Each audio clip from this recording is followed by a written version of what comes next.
What if I told you that 2,000 years ago, a group of men figured out the exact blueprint for inner peace, unbreakable discipline, and a life without regret? And what if the reason you feel anxious, overwhelmed, or stuck right now is because no one ever taught you what they discovered? Today that changes. Welcome to Wisdom of the Stoics. I'm going to walk you through 12 Stoic principles that, if you apply them starting today, will completely transform the way you think, feel, and live. Stay until the end, because Principle 12 is the one most people never hear, and it might be the most powerful of them all. Imagine a man who wakes up before sunrise every day, sits quietly, and spends time preparing his mind, not for the perfect day, but for the hardest one. He knows that before the sun sets, something will go wrong. Someone will disappoint him. Something he loves might be taken. His plans might crumble, and he is completely at peace with that. That man was Marcus Aurelius, the most powerful ruler in the ancient world. He commanded legions, governed millions, and faced constant war, plague, and betrayal. Yet every morning he wrote in his private journal, and not about power or wealth, but about how to be a better human being. His philosophy, Stoicism. Founded in Athens around 300 BC by a merchant named Zeno of Citium, Stoicism spread across the ancient world and shaped the minds of emperors, generals, and slaves alike. And here's what makes it extraordinary. It wasn't academic philosophy meant to be read in ivory towers. It was practical, tactical, a survival manual for the human soul. The Stoics believed that you cannot control what happens to you, but you always control how you respond. And in that response, that's where your entire life is decided. All right, let's begin. Principle number 1, the dichotomy of control. Make the best use of what is in your power and take the rest as it happens. Epictetus. This is the single most important idea in all of Stoicism. And once you truly understand it, truly feel it in your bones, your anxiety will drop by half overnight. The Stoics divided all of human experience into 2 categories: things within your control and things outside your control. What's within your control? Your thoughts, your judgments, your intentions, your effort, your character. What's outside your control? Everything else. Other people's opinions, the weather, the economy. Whether you get the promotion, whether your flight is delayed, whether people like you. Now here's where most people suffer. They spend enormous amounts of emotional energy trying to control things they cannot control. They lie awake at night worrying about what someone thinks of them. They spiral into anxiety about the future. They rehash the past with bitter regret. The Stoic response: let it go. Not because it doesn't matter, but because your suffering over it changes nothing, while your focus on what you can control changes everything. Epictetus, who was born a slave and became one of the most celebrated philosophers in history, taught this principle from the most brutal possible position. He had no freedom, no wealth, no power over his circumstances, and yet he was, by all accounts, one of the freest men who ever lived, because he understood. The only chains that truly bind a person are the ones inside their own mind. Today's practice: write down 3 things you've been worrying about. Then ask yourself, can I actually control this? If no, practice letting it pass like a cloud. If yes, take one action on it right now. Principle number 2, amor fati, love your fate. Don't seek for everything to happen as you wish it would, but rather wish that everything happens as it actually will. Then your life will flow well. Epictetus. This principle goes one step beyond acceptance. It doesn't just say tolerate what happens to you. It says love it. Amor fati, love of fate. This is perhaps the most radical idea in Stoicism, and also the most liberating. Think about the hardest thing that ever happened to you. A loss, a failure, a betrayal, a diagnosis, a broken relationship. Whatever it was, it broke something in you, didn't it? But now think, who did it make you? What did it force you to discover about yourself? What strength did it pull out of you that you didn't know you had? The Stoics weren't naive. They didn't pretend pain doesn't hurt. What they understood was this: resistance to pain multiplies it. Every second you spend wishing things were different, you add suffering on top of suffering. But when you look at every obstacle, every setback, every wound, and say, "This is exactly what was supposed to happen, and I will use it," something shifts. You stop being a victim of your life and start being its author. Friedrich Nietzsche, deeply influenced by the Stoics, said it perfectly: "That which does not kill me makes me stronger." Amor fati isn't passive resignation, it's ferocious embrace. Principle number 3, memento mori. Remember, you will die. Let us prepare our minds as if we had come to the very end of life. Let us postpone nothing. Let us balance life's books each day. Seneca. In ancient Rome, when a general returned victorious from battle, he would ride through the city in a triumphant procession. The crowds would roar. Flowers would rain down from balconies. And riding in the chariot with him, a slave, whose only job was to whisper in the general's ear, over and over, memento mori, remember that you will die. Not to be morbid, not to dampen the celebration, but to keep the general grounded, to remind him that glory is temporary, that arrogance kills faster than any enemy, that this moment is precious because it will end. Here's the uncomfortable truth. Most of us live as if we have unlimited time. We delay the difficult conversation. We postpone the dream. We say someday to everything that matters, while we say yes to everything that doesn't. Memento mori strips away that illusion. It says, you are going to die. Maybe not today, maybe not for many years, but the clock is running. And the question is not how much time you have left. The question is whether you are truly living the time you have now. The Stoics didn't let the thought of death paralyze them. They let it clarify them. It burned away everything unimportant and left only what mattered. Principle number 4. The present moment is all you have. Confine yourself to the present.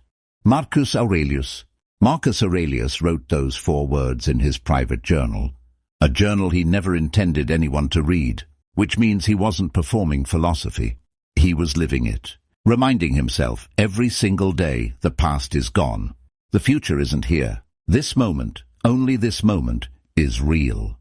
Modern science has caught up to what the Stoics knew intuitively. Studies show that the human mind spends nearly half its waking hours not in the present, wandering to the past or the future. And during those wandering moments, people consistently report lower happiness, higher anxiety, and less sense of meaning. The Stoic didn't need a study. They could feel it. They knew that the man who obsesses over yesterday's mistakes is not learning from them, he's punishing himself. And the man who spends today terrified of tomorrow never actually lives either day.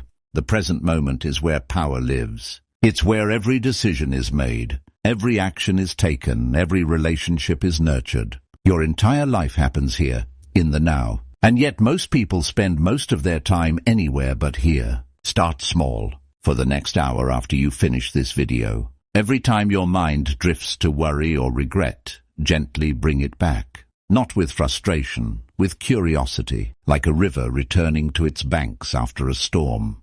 Principle number 5, negative visualization. Prepare for the worst.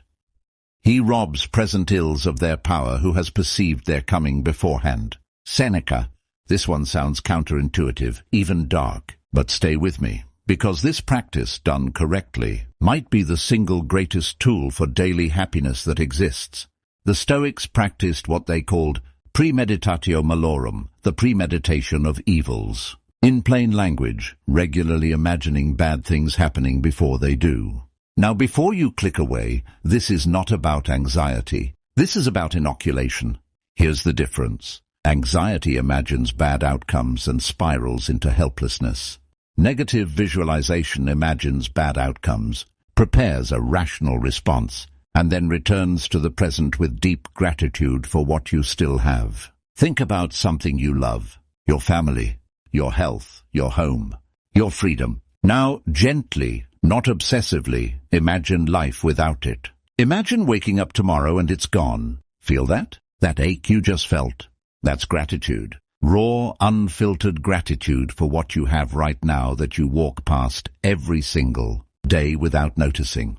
The Stoics used this practice to ensure that nothing they valued ever became invisible to them. And when loss actually came, as it always does, they weren't blindsided. They had already made peace with impermanence. Principle number 6. Virtue is the only true good. Wealth is not among the number of good things. Virtue is the only true good. Zeno of Citium. This is one of the most challenging Stoic ideas for modern people, because we live in a world that tells us the opposite every single day. Our culture says success is good. Money is good. Status, fame, beauty, power, these are the goods. Get them and you'll be happy. The Stoics had a different word for these things. They called them preferred indifference, meaning, yes, it's better to be healthy than sick. Yes, it's better to be financially secure than broke. But none of these things, not one, is actually the source of the good life. You've seen it yourself, haven't you? People who have everything, the money, the status, the beauty, and they are absolutely miserable. And you've probably also known someone who had almost nothing by the world's standards. And yet they had this quality, this groundedness, this warmth, this quiet dignity that made them magnetic. The Stoics would say that person had virtue. And in their system, virtue is the only thing that can never be taken from you. It doesn't depend on the market. It doesn't depend on luck. It doesn't depend on what other people do. The 4 Stoic virtues, wisdom, justice, courage, temperance, develop these, and you have everything. Lack them and nothing else will fill the void. Principle number 7. The view from above, gaining cosmic perspective. You have power over your mind, not outside events. Realize this, and you will find strength. Marcus Aurelius. Marcus Aurelius had a meditation he returned to again and again. He called it the view from above. When he was overwhelmed, when the pressures of governing an empire felt crushing, he would mentally zoom out. He would imagine himself looking down at Rome from above, then from higher and higher, until the whole world was a pale blue dot in the vastness of space. And then he would ask, how significant is this problem in the grand sweep of time and space?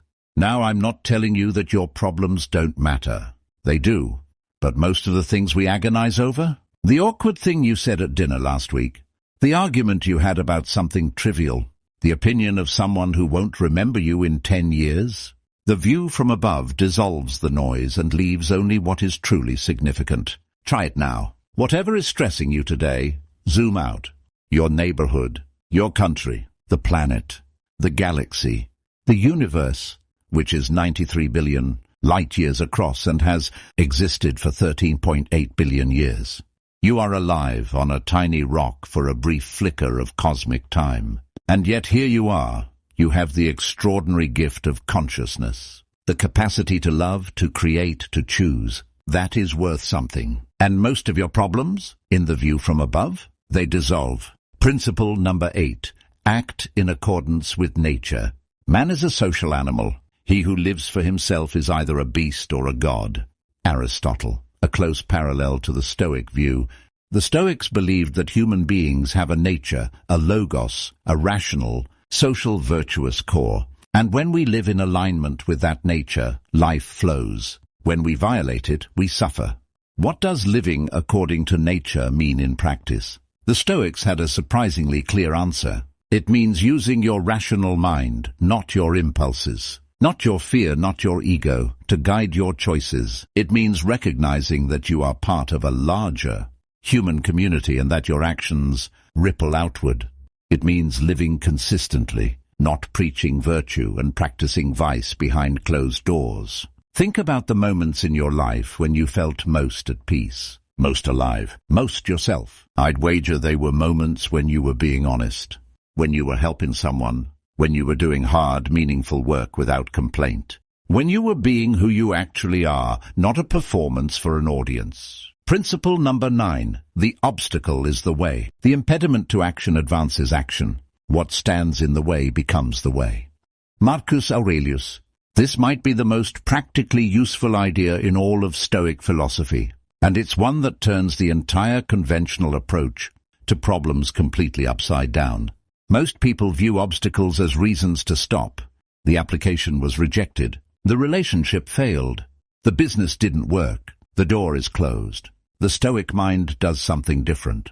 It looks at the obstacle and asks, what is this obstacle teaching me? How can I use this? What does this obstacle itself show me about the way forward? Thomas Edison failed 10,000 times before inventing the light bulb. Winston Churchill lost every major political race before his finest hour. Oprah Winfrey was fired from her first television job and told she was unfit for TV. In every case, the obstacle wasn't a detour from the path. The obstacle was the path. The failure forged the person who could succeed. What's in your way right now? Really think about it. And then ask the Stoic question, what if this isn't in my way? What if this is the way? Principle number 10. Sympathia. We are all connected. What injures the hive injures the bee. Marcus Aurelius. Here's something many people get wrong about Stoicism. They think it's cold. They think it's about becoming an emotionless robot who doesn't care about others. Nothing could be further from the truth. The Stoics believed deeply in what they called sympathia, the interconnectedness of all things. The idea that we are not isolated individuals fighting against the world, but nodes in a vast web of relationship, responsibility and mutual obligation. Marcus Aurelius, despite being the most powerful man in the world, wrote repeatedly about his duty to others, to his subjects, to his family, to strangers. He understood that his own flourishing was inseparable from the flourishing of those around him. In a world that increasingly tells us to optimize for ourselves, to be the main character of our own story and treat everyone else as supporting cast, the Stoic vision of sympathia is radical. It says your neighbor's suffering diminishes you. The stranger who struggles on the other side of the world is not separate from you. To build a genuinely good life is to build it in community, in service, in relationship. The most fulfilled people you know, I'd be willing to bet they are not the most isolated. They are the most connected, the most generous, the most genuinely invested in the lives of others. Principle number 11. Voluntary discomfort. Choosing the hard path. Set aside a certain number of days, during which you shall be content with the scantiest and cheapest fare, with coarse and rough dress, saying to yourself, is this the condition that I feared? Seneca. Seneca, one of the wealthiest men in Rome, regularly slept on a hard floor, fasted, wore rough clothing, and walked in the winter cold, not because he had to, but because he chose to. He wanted to prove something to himself, to test whether his sense of well-being depended on comfort, to discover whether he could endure hardship with grace. And each time he came through, he felt freer, not less comfortable, but less dependent on comfort. This is one of the most counterintuitive and most powerful practices a modern person can adopt. We live in the most comfortable era in human history. We have temperature-controlled everything, instant entertainment, on-demand food, near zero friction in almost every area of life. And we have never been more anxious, more fragile, or more unable to handle adversity. The Stoics understood that comfort, pursued endlessly, becomes a prison, that a person who cannot function without air conditioning, without their phone, without their morning coffee, that person is not free. They are owned by their comforts. Voluntary discomfort breaks that ownership. It says, I choose to be uncomfortable. I choose the cold shower. I choose the hard conversation. I choose the difficult training. Not because I enjoy suffering, but because I refuse to be afraid of it. Start small. Tonight, skip one indulgence you'd normally reach for. Tomorrow morning, take 30 seconds of cold water at the end of your shower. These small acts of chosen discomfort build a muscle. And that muscle, over time, becomes invincible. Principle number 12. Eudaimonia, the flourishing life. Waste no more time arguing about what a good man should be. Be one. Marcus Aurelius. We've arrived. Principle 12. And I saved this one for last. Because it isn't really a technique. It isn't a practice you do on Tuesdays. It's the destination that all the other principles are pointing toward. The ancient Greeks had a word, eudaimonia. It's often translated as happiness, but that translation is misleading. Happiness suggests a feeling, a mood, something that comes and goes. Eudaimonia means something far deeper. It means flourishing, the full realization of your potential as a human being. A life well lived, not by the world's standard, but by the standard of your own best self. And here is the Stoic secret to eudaimonia, the thing that separates it from every other philosophy of happiness in history. It doesn't depend on what happens to you. Let me say that again because it's worth sitting with. A flourishing life, in the Stoic view, is available to you right now, regardless of your circumstances, your bank account, your relationship status, your health, your past, or your future. Because eudaimonia is not built from external conditions. It is built from internal choices, specifically from the consistent choice to live with wisdom, justice, courage, and temperance, to use your mind rightly, to treat others well, to face what comes with grace, to act always according to your deepest values. Marcus Aurelius faced plague, war, betrayal, and the deaths of his children. Epictetus was born into slavery. Seneca faced execution. And all three, by every account, lived with a depth of peace and purposefulness that most people, even those with every advantage, never find. Their secret wasn't luck. It wasn't talent. It wasn't circumstances. It was philosophy. The daily, consistent, deliberate practice of choosing who they would be, regardless of what the world threw at them. You have within you right now everything you need to deal with whatever the world can throw at you. Brian Tracy, echoing the Stoic tradition. The Stoics would agree, and they'd add, you don't just have what you need, you have the capacity for something extraordinary. A life so grounded, so purposeful, so free from fear and petty suffering that people around you wonder what your secret is. Now you know, it's 2,000 years old, and it works. Let's bring it home. 12 principles, 2,000 years of wisdom, and one simple truth running through all of it. You are not a passive passenger in your life.